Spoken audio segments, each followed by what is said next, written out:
Dear students, welcome to TechPSC. നമ്മൾ ഈ ഒരു സെഷനിൽ ഡിസ്കസ് ചെയ്യാൻ പോകുന്നത് ഫസ്റ്റ് ലോ ഓഫ് തെർമോഡൈനാമിക്സ് നമ്മളൊരു ക്ലോസ്ഡ് സിസ്റ്റത്തിന് അപ്ലൈ ചെയ്യുകയാണ്. അങ്ങനെയാണെങ്കിൽ എന്തായിരിക്കും നമ്മൾ ഫസ്റ്റ് ലോ എക്സ്പ്രഷൻ എന്നാണ് നമ്മൾ നോക്കുന്നത്.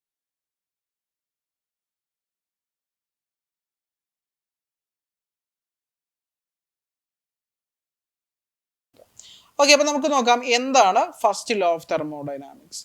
നമ്മൾ കഴിഞ്ഞ സെഷനിൽ ഡിസ്കസ് ചെയ്ത സമയത്ത് കണ്ടു ഒരു സിസ്റ്റം അതിൻ്റെ സറൗണ്ടിങ്ങുമായിട്ട് രണ്ട് രീതിയിൽ ഇൻ്ററാക്ട് ചെയ്യും. ഒന്നാമത്തെ രീതി എന്ന് പറയുന്നത് മാസ് ഇൻ്ററാക്ഷൻ ആണ്. ഓക്കെ, രണ്ടാമത്തെ രീതി എന്ന് പറയുന്നത് എനർജി ഇൻ്ററാക്ഷൻ ആണ്. ഈ രണ്ട് ഫോമിലാണ് ഒരു സിസ്റ്റം അതിൻ്റെ സറൗണ്ടിങ്ങുമായിട്ട് ഇൻ്ററാക്ട് ചെയ്യും. ഇനി എനർജി ഇൻ്ററാക്ഷൻ നമ്മൾ കൺസിഡർ ചെയ്യുകയാണെങ്കിൽ എനർജി ഇൻ്ററാക്ഷനും രണ്ട് ടൈപ്പ് ആയിട്ടാണ് നടക്കുക.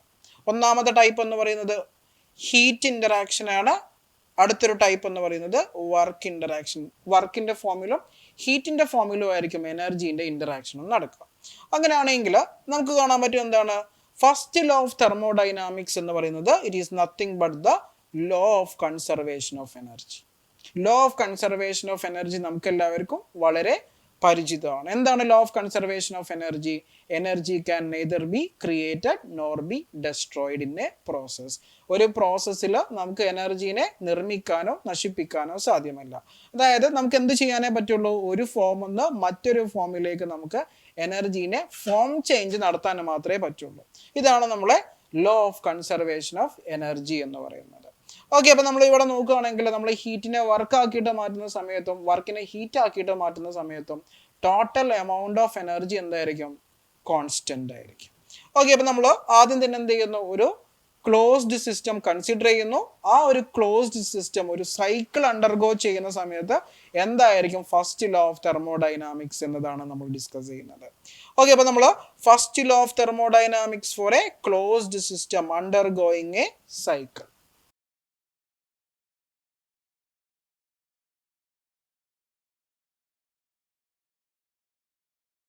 സൈക്കിൾ അണ്ടർഗോ ചെയ്യുന്ന സമയത്ത് കിട്ടുന്ന എക്സ്പ്രഷനും ഒരു പ്രോസസ് അണ്ടർഗോ ചെയ്യുന്ന സമയത്ത് നമുക്ക് കിട്ടുന്ന എക്സ്പ്രഷൻ എന്തായിരിക്കും? ഡിഫറെൻ്റ് ആയിരിക്കും. അങ്ങനെയാണെങ്കിൽ നമുക്ക് കാണാൻ പറ്റും ഒരു പ്രോസസ് അണ്ടർഗോ ചെയ്യുന്ന ഒരു സൈക്കിൾ അണ്ടർഗോ ചെയ്യുന്ന സമയത്ത് ഫസ്റ്റ് ലോ ഓഫ് തെർമോഡൈനാമിക്സ് എന്ന് പറയുന്നത് എന്താണ്? Net work interaction during the cycle is equal to net heat interaction during the cycle. Okay, എന്താണ് നെറ്റ് വർക്ക് ഇൻ്ററാക്ഷൻ? എത്ര എമൗണ്ട് ഓഫ് വർക്ക് ചെയ്യുന്നുണ്ടോ അത്രയും എമൗണ്ട് ഓഫ് ഹീറ്റും ആര് ചെയ്യുന്നുണ്ട്? നമ്മളെ സിസ്റ്റം ഒരു സൈക്കിൾ അണ്ടർഗോ ചെയ്യുന്ന സമയത്ത് ചെയ്യുന്നുണ്ട്. അതാണ് നമ്മളെ first law of thermodynamics for a closed system undergoing a cycle എന്ന് പറയുന്നത്. ടോട്ടൽ അല്ലെങ്കിൽ നെറ്റ് എമൗണ്ടിനെ ഇൻഡിക്കേറ്റ് ചെയ്യുന്നതിന് വേണ്ടിയിട്ടാണ് നമ്മൾ സിഗ്മ എന്ന് പറയുന്ന സൈൻ യൂസ് ചെയ്യുന്നത്. ടോട്ടൽ അല്ലെങ്കിൽ നെറ്റ് എമൗണ്ടിനെ ഇൻഡിക്കേറ്റ് ചെയ്യുന്നതാണ്. ഓക്കെ, അപ്പോൾ നമുക്കറിയാം എന്താണ് total work interaction during the cycle is equal to total heat interaction during the cycle. നമുക്ക് കാണാൻ പറ്റും എന്താണ് ടോട്ടൽ അല്ലെങ്കിൽ നെറ്റ് എമൗണ്ടിനെ ഇൻഡിക്കേറ്റ് ചെയ്യാൻ വേണ്ടിയിട്ട് നമ്മൾ ആരെയും യൂസ് ചെയ്യും? ഇൻ്റഗ്രൽ സൈനും നമ്മൾ യൂസ് ചെയ്യും അല്ലേ? ഇൻ്റഗ്രൽ സൈനും സിഗ്മ സൈനും എന്താണ്? സെയിം മീനിങ് ആണ്. ടോട്ടലിനെ ഇൻഡിക്കേറ്റ് ചെയ്യുന്നതാണ്. നമ്മളൊരു സൈക്കിളിനെ ഇൻഡിക്കേറ്റ് ചെയ്യുന്നതിന് വേണ്ടിയിട്ട് നമ്മൾ എന്ത് ചെയ്യുന്നു? ഒരു സൈക്ലിക് ഇൻ്റഗ്രൽ എടുക്കുന്നു. അതായത് cyclic integral of del W is equal to എന്താണ്? Cyclic integral of del Q. Total work interaction during the cycle is equal to total heat interaction during the cycle. ഇതാണ് നമ്മളെ first law of thermodynamics for a system undergoing a cycle. Okay, ഇനി first law of thermodynamics for a system undergoing a process. ഒരു process undergo ചെയ്യുന്ന സമയത്ത് എന്തായിരിക്കും first law of thermodynamics for a closed system? അങ്ങനെയാണെങ്കിൽ നമ്മൾ ആദ്യം തന്നെ എന്ത് ചെയ്യണം? നമ്മളൊരു സൈക്കിള് കൺസിഡർ ചെയ്യണം. എന്താണ്? ഒരു ചേഞ്ച് ഓഫ് സ്റ്റേറ്റ്. നമുക്കറിയാം ഒരു സൈക്കിള് കംപ്രൈസ് ചെയ്യണമെങ്കിൽ, ഒരു സൈക്കിള് കൺസിസ്റ്റ് ചെയ്യണമെങ്കിൽ മിനിമം നമുക്ക് എത്ര പ്രോസസ്സുകൾ വേണം? മിനിമം നമുക്ക് 2 പ്രോസസ്സുകൾ വേണം. എന്താണ്? ഒരു സൈക്കിൾ കോൺസ്റ്റിറ്റ്യൂട്ട് ചെയ്യുന്നതിന് വേണ്ടിയിട്ട് നമുക്ക് മിനിമം 2 പ്രോസസ്സുകൾ ആവശ്യമാണ്. ഓക്കെ, അപ്പം ഒന്നാമത്തെ പ്രോസസ്സ് എന്ന് പറയുന്നത് എന്താണ്? ഫോർവേഡ് പ്രോസസ്സാണ്. എന്താണ്?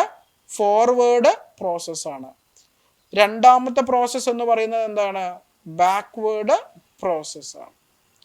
ഓക്കെ, അതായത് ഒരു സ്റ്റേറ്റിൽ നിന്ന് മറ്റൊരു സ്റ്റേറ്റിലേക്കും തിരിച്ചും വരുന്ന രണ്ട് പ്രോസസ്സുകളെയാണ് നമ്മൾ ഫോർവേഡ് പ്രോസസ്സ് എന്നും ബാക്ക്വേർഡ് പ്രോസസ്സ് എന്നും പറയാം.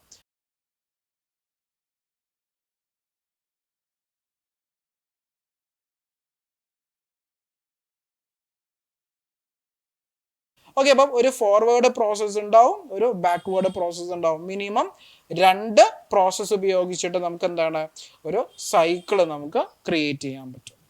ഓക്കെ, അങ്ങനെയാണെങ്കിൽ നമ്മൾ ആദ്യം തന്നെ എന്ത് ചെയ്യണം, നമ്മളൊരു ചേഞ്ച് ഓഫ് സ്റ്റേറ്റ് നമ്മൾ കൺസിഡർ ചെയ്യണം. എന്താണ് ചേഞ്ച് ഓഫ് സ്റ്റേറ്റ് നമ്മൾ എന്ത് ചെയ്യണം, കൺസിഡർ ചെയ്യണം. അങ്ങനെയാണെങ്കിൽ നമ്മൾ ആദ്യം തന്നെ ഇനീഷ്യലി എന്താണ് സ്റ്റേറ്റ് 1 നമ്മൾ അസ്യൂം ചെയ്യുന്നു, കൺസിഡർ ചെയ്യുന്നു. ഓക്കെ, സ്റ്റേറ്റ് 1ലുള്ള പ്രഷർ എന്ന് പറയുന്നത് P1 ആണ്, വോളിയം V1 ആണ്. അതേപോലെ തന്നെ എന്താണ് സ്റ്റേറ്റ് 2 ഉണ്ടാവും. സ്റ്റേറ്റ് 2ലുള്ള പ്രഷർ എന്താണ് P2 ആണ്, വോളിയം എന്താണ് V2 ആണ്. നമ്മൾ ആദ്യം തന്നെ 1C2 എന്ന് പറയുന്നതാണ് നമ്മുടെ ഫോർവേഡ് പ്രോസസ്സ് എന്ന് വിചാരിക്കും. എന്താണ് 1C2 എന്ന് പറയുന്നതാണ് നമ്മുടെ ഫോർവേഡ് പ്രോസസ്സ് എന്ന് പറയുന്നത്. ഓക്കെ, ഇനി 2B1 എന്ന് പറയുന്നതാണ് നമ്മുടെ ബാക്ക്വേർഡ് പ്രോസസ്സ് എന്ന് പറയുന്നത്. എന്താണ് 2B1 എന്ന് പറയുന്നതാണ് നമ്മുടെ ബാക്ക്വേർഡ് പ്രോസസ്സ് എന്ന് പറയുന്നത്. ഈ രണ്ട് പ്രോസസ്സ് കൂടി നമുക്ക് എന്ത് ചെയ്യാം, നമുക്കൊരു സൈക്കിളായിട്ട് നമുക്ക് കൺസിഡർ ചെയ്യാം അല്ലെ. എന്താണ് സൈക്കിളിന്റെ എൻഡിൽ നമ്മളെ സിസ്റ്റം എന്ത് ചെയ്യും, അതിന്റെ ഇനീഷ്യൽ സ്റ്റേറ്റ് ആയിട്ടുള്ള 1-ലെത്തുന്നു. അങ്ങനെയാണെങ്കിൽ നമുക്ക് പറയാം സിസ്റ്റം എന്താണ് ഒരു സൈക്കിൾ അണ്ടർഗോ ചെയ്തു. സൈക്കിളിന്റെ ഡെഫിനിഷൻ ആണ്. ഓക്കെ, അങ്ങനെയാണെങ്കിൽ നമ്മൾ കണ്ടു എന്താണ് ഒരു സൈക്കിൾ അണ്ടർഗോ ചെയ്യുന്ന സമയത്ത് ഉണ്ടാവുന്ന ഫസ്റ്റ് ലോ ഓഫ് തെർമോഡൈനാമിക്സ് എന്ന് പറയുന്നത് എന്താണ്, net heat interaction is equal to net work interaction during the cycle എന്നാണ്. അതായത് 1C2 എന്ന് പറയുന്ന പ്രോസസ്സിലും 2B1 എന്ന് പറയുന്ന പ്രോസസ്സിൽ ഉണ്ടാക്കുന്ന ടോട്ടൽ വർക്കും ടോട്ടൽ ഹീറ്റും എന്തായിരിക്കും, സെയിം ആയിരിക്കും. അങ്ങനെയാണെങ്കിൽ നമുക്കറിയാം 1C2 എന്ന് പറയുന്ന ഫോർവേഡ് പ്രോസസ്സിൽ നമ്മളെ സിസ്റ്റം അണ്ടർഗോ ചെയ്യുന്ന വർക്ക് എന്ന് പറയുന്നത് എന്താണ്, WC ആണ്. അതേപോലെ തന്നെ ബാക്ക്വേർഡ് പ്രോസസ്സായുള്ള 2B1 എന്ന് പറയുന്ന പ്രോസസ്സിൽ നമ്മളെ സിസ്റ്റം അണ്ടർഗോ ചെയ്യുന്ന വർക്ക് എന്താണ്, WB ആണ്. അതേപോലെ തന്നെ 1C2 എന്ന് പറയുന്ന ഫോർവേഡ് പ്രോസസ്സിൽ ഉണ്ടാവുന്ന ഹീറ്റ് ഇന്ററാക്ഷൻ എന്ന് പറയുന്നത് എന്താണ്, QC ആണ്. 2B1 എന്ന് പറയുന്ന ബാക്ക്വേർഡ് പ്രോസസ്സിൽ ഉണ്ടാവുന്ന ഹീറ്റ് ഇന്ററാക്ഷൻ എന്ന് പറയുന്നത് എന്താണ്, QB ആണ്. അങ്ങനെയാണെങ്കിൽ നമ്മൾ എന്ത് ചെയ്യുന്നു, C എന്ന് പറയുന്ന രണ്ട് ടേംസിന് നമ്മൾ എന്ത് ചെയ്യുന്നു, ഒരു ഭാഗത്തേക്ക് നമ്മൾ കൊണ്ടുവരികയാണ്. അതായത് WC minus QC is equal to എന്താണ്, QB മൈനസ് WB. ഓക്കെ, എന്താണ് നമ്മൾ ഈ ഒരു ഫോമിലേക്ക് എന്ത് ചെയ്തു, നമ്മൾ ചേഞ്ച് ചെയ്തു. ഓക്കെ, അങ്ങനെയാണെങ്കിൽ നമുക്ക് കാണാൻ പറ്റും എന്താണ് Q മൈനസ് W എന്ന് പറയുന്നത് എന്താണ്, Q മൈനസ് W നമുക്ക് കാണാൻ പറ്റും. Q മൈനസ് W എന്ന് പറയുന്ന ക്വാണ്ടിറ്റി എന്ന് പറയുന്നത് എന്താണ്, ഇനീഷ്യൽ സ്റ്റേറ്റിനെയും ഫൈനൽ സ്റ്റേറ്റിനെയും മാത്രം എന്ത് ചെയ്യുന്നുള്ളൂ, ഡിപ്പെൻഡ് ചെയ്യുന്നുള്ളൂ. അതായത് Q മൈനസ് WCന്റെ ക്വാണ്ടിറ്റേറ്റീവ് എമൗണ്ട് എന്തായിരിക്കും, സെയിം ആയിരിക്കും, is equal to QB minus WB. Okay, എന്താണ് QB മൈനസ് WB. നമുക്ക് കാണാൻ പറ്റും എന്താണ് പ്രോസസ്സുകൾ നമ്മൾ ഇവിടെ എടുക്കുകയാണെങ്കിൽ ഈ പ്രോസസ്സുകളുടെ എന്താണ് പാത്ത് ഡിഫറെൻ്റ് ആണ്. ഒരു പാത്ത് എന്ന് പറയുന്നത് C എന്ന് പറയുന്നതാണ്, രണ്ടാമത്തെ പാത്ത് എന്ന് പറയുന്നത് എന്താണ്, B എന്ന് പറയുന്നതാണ്. ഓക്കെ, അപ്പം നമുക്ക് കാണാൻ പറ്റും Q മൈനസ് WBന്റെ വാല്യൂ എന്താണ്, രണ്ട് പ്രോസസ്സിലും സെയിം ആണ്.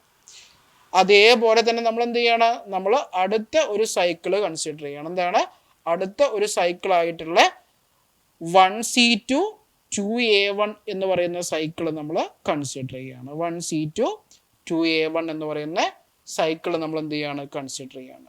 ഓക്കെ, അപ്പം 1C2 2A1 എന്ന് പറയുന്ന പ്രോസസ്സിൽ നമുക്ക് കാണാൻ പറ്റും എന്താണ്, cyclic integral of work interaction is equal to എന്താണ്, cyclic integral of heat interaction ആണ് അല്ലേ. Cyclic integral of work interaction is equal to എന്താണ്, cyclic integral of heat interaction ആണ്. ഓക്കെ, അപ്പം ഇവിടെ നമ്മൾ എഴുതുകയാണെങ്കിൽ 1C2 എന്ന് പറയുന്ന പ്രോസസ്സിൽ ഉണ്ടാവുന്ന ഹീറ്റ് ഇന്ററാക്ഷൻ എന്താണ്, QC ആണ്. ഇനി 2A1 എന്ന് പറയുന്ന പ്രോസസ്സിൽ ഉണ്ടാവുന്ന ഹീറ്റ് ഇന്ററാക്ഷൻ എന്താണ്, QA ആണ്. അതേപോലെ തന്നെ 1C2 എന്ന് പറയുന്ന പ്രോസസ്സിൽ ഉണ്ടാകുന്ന വർക്ക് ഇന്ററാക്ഷൻ WCയും 2A1 എന്ന് പറയുന്ന പ്രോസസ്സിൽ ഉണ്ടാകുന്ന വർക്ക് ഇന്ററാക്ഷൻ WA ആണ്. അങ്ങനെയാണെങ്കിൽ നമുക്ക് എഴുതാം Q C minus W C is equal to എന്താണ് W A minus Q C എന്നാണ്. അല്ലെങ്കിൽ നമുക്ക് കാണാൻ പറ്റും എന്താണ് minus Q A minus of എന്താണ് W A is equal to എന്തായിരിക്കും Q C minus W C. അതായത് നമ്മൾ മൈനസ് സൈൻ ഇവിടേക്ക് കൊണ്ടുവരികയാണെങ്കിൽ മൈനസ് സൈൻ നമ്മൾ എന്ത് ചെയ്തു ലെഫ്റ്റ് സൈഡിലേക്ക് കൊണ്ടുവന്നു. മുന്നേയുള്ള ഇക്വേഷനിൽ മൈനസ് എന്താണ് ക്യു സി അല്ലേ, മൈനസ് ഇവിടെ നമ്മൾ നോക്കുകയാണെങ്കിൽ എന്താണ് minus Q C minus W C എന്ന് പറയുന്നത് എന്താണ് Q C minus W C എന്ന് പറയുന്നത് എന്താണ് minus Q C minus W C എന്ന് പറയുന്നത് Q B minus W B ആണ്. അതേപോലെ തന്നെ ഇക്വേഷൻ എന്തായി, ഇക്വേഷൻ എന്ന് പറയുന്നത് minus Q C minus W C is equal to Q A minus W A എന്നായി. അതായത് ഇവിടെ നമ്മൾ നോക്കുകയാണെങ്കിൽ നമുക്ക് കാണാൻ പറ്റും Q B minus Q C is equal Q B minus W B is equal to എന്താണ് Q B minus W B എന്ന് പറയുന്നത് എന്താണ് ക്യു എ മൈനസ് എന്താണ് ഡബ്ല്യു എ എന്നാണ്. നമ്മൾ ഈ രണ്ട് ഇക്വേഷൻസിനെയും നമ്മൾ എന്ത് ചെയ്തു ഇക്വേറ്റ് ചെയ്തു. മുന്നേ ഉണ്ടായിരുന്ന ഇക്വേഷനെയും ഇപ്പം നമുക്ക് കിട്ടിയ ഇക്വേഷനെയും നമ്മൾ എന്ത് ചെയ്തു ഇക്വേറ്റ് ചെയ്തു. ഓക്കെ, അങ്ങനെയാണെങ്കിൽ നമുക്ക് കാണാൻ പറ്റും എന്താണ് ക്യു ബി മൈനസ് ഡബ്ല്യു ബിയും ക്യു എ മൈനസ് ഡബ്ല്യു എയും രണ്ടും എവിടെ നിന്നാണ് സ്റ്റാർട്ട് ചെയ്യുന്നത് 2 എന്ന് പറയുന്ന പ്രോസസ്സിൽ നിന്നാണ്. എവിടെയാണ് എൻഡ് ചെയ്യുന്നത് 2 എന്ന് പറയുന്ന സ്റ്റേറ്റിൽ നിന്നാണ്. എവിടെയാണ് എൻഡ് ചെയ്യുന്നത് 1 എന്ന് പറയുന്ന സ്റ്റേറ്റിലാണ്. അങ്ങനെയാണെങ്കിൽ നമുക്ക് പറയാം ക്യു മൈനസ് ഡബ്ല്യു എന്ന് പറയുന്ന ഒരു പ്രോപ്പർട്ടി, ആ പ്രോപ്പർട്ടി എന്ത് ചെയ്യുന്നില്ല പാത്തിനെ ഡിപ്പെൻഡ് ചെയ്യുന്നില്ല. അതായത് ബി എന്ന് പറയുന്ന പാത്ത് നമ്മൾ കൺസിഡർ ചെയ്താലും എ എന്ന് പറയുന്ന പാത്ത് നമ്മൾ കൺസിഡർ ചെയ്താലും നമുക്ക് കിട്ടുന്ന പ്രോപ്പർട്ടീൻ്റെ വാല്യൂ എന്താണ് സെയിം ആണ്. അതിനെയാണ് നമ്മൾ ചേഞ്ച് ഇൻ ഇന്റേണൽ എനർജി എന്ന് പറയാം. ചേഞ്ച് ഇൻ ഇന്റേണൽ എനർജി എന്ന് പറയാം. ഓക്കെ, ചേഞ്ച് ഇൻ ഇന്റേണൽ എനർജിനെയാണ് നമ്മൾ ക്യാപിറ്റൽ ഇ എന്ന് പറയുന്ന ലെറ്റർ വെച്ചിട്ട് നമ്മൾ ഇൻഡിക്കേറ്റ് ചെയ്യും. ക്യാപിറ്റൽ ഇ എന്ന് പറയുന്നതാണ് ചേഞ്ച് ഇൻ ഇന്റേണൽ എനർജി എന്ന് പറയുന്നത്. Change in internal energy. Okay, അപ്പം ഇവിടെ നമ്മൾ നോക്കുകയാണെങ്കിൽ നമ്മളൊരു ഫസ്റ്റ് ലോ നമ്മളൊരു ക്ലോസ് സിസ്റ്റത്തിന് അപ്ലൈ ചെയ്യാണ്. സിസ്റ്റം എന്ത് ചെയ്യുന്നു ഒരു പ്രോസസ്സ് അണ്ടർഗോ ചെയ്യുന്നു. അങ്ങനെയാണെങ്കിൽ നമുക്കറിയാം ഫസ്റ്റ് ലോ എന്ന് പറയുന്നത് എന്താണ് delta E is equal to delta Q minus delta W എന്നാണ്. എന്താണ് delta E is equal to delta Q minus എന്താണ് ഡെൽറ്റ ഡബ്ല്യു എന്ന് പറയുന്നതാണ് ഒരു ക്ലോസ്ഡ് സിസ്റ്റം ഒരു പ്രോസസ്സ് അണ്ടർഗോ ചെയ്യുന്ന സമയത്ത് ഉണ്ടാവുന്ന first law of thermodynamics. Okay, അപ്പം ഇതാണ് നമ്മുടെ first law of thermodynamics for a closed system എന്ന് പറയുന്നത്. ക്ലിയർ ആണെന്ന് വിചാരിക്കുന്നു. Thank U.